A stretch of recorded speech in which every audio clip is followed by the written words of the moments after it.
নমস্কাৰ। সৰ্বপ্ৰথমে আন্তঃৰাষ্ট্ৰীয় নাৰী দিৱস উপলক্ষে টেঙাখাতবাসী ৰাইজলৈ টেঙাখাত মহাবিদ্যালয় পৰিয়ালৰ তৰফৰ পৰা আন্তৰিক অভিনন্দন জনাইছোঁ।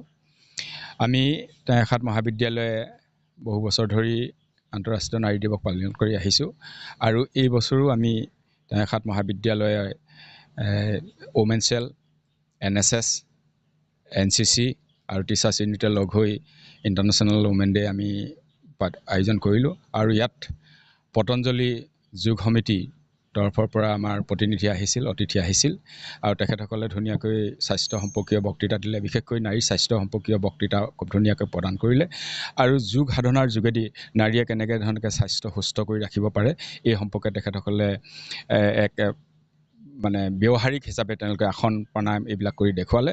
গতিকে এইটো এটা আমাৰ ছাত্ৰ ছাত্ৰীসকলৰ কাৰণে আৰু আমাৰ যিসকল বিশেষকৈ নাৰী অধ্যাপিকা আছে, অধ্যাপিকাসকল যথেষ্ট উপকৃত হ'ব বুলি ভাবিছোঁ। আমি আজি এই 10 তাৰিখৰ দিনটোত আমি পালন কৰিবলৈ লোৱাৰ মূল অৰ্থটো হৈছে 8 মাৰ্চ তাৰিখে আমাৰ ছাত্ৰ ছাত্ৰীসকল মহাবিদ্যালয়লৈ নাহে, সেইদিনা ৰবিবাৰ আছিল। সেই সূত্ৰে আমি যোৱাকালি 9 তাৰিখে পাতিবৰ কাৰণে আমি পৰীক্ষা উচ্চতৰ মাধ্যমিকৰ চূড়ান্ত পৰীক্ষা থকাৰ কাৰণে আমি পাতিবলৈ অসমৰ্থ হ'লোঁ। গতিকে আজি এই 10 মাৰ্চ তাৰিখে আমি পাতিছোঁ।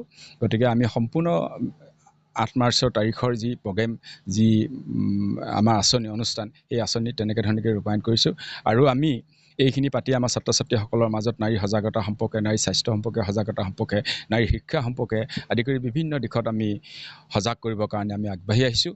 গতিকে আমি পুনৰ টেঙাখাতবাসী ৰাইজক আজি এই নাৰী দিৱসত আমি আন্তৰিক অভিনন্দন জনাইছোঁ, শুভেচ্ছা জনাইছোঁ।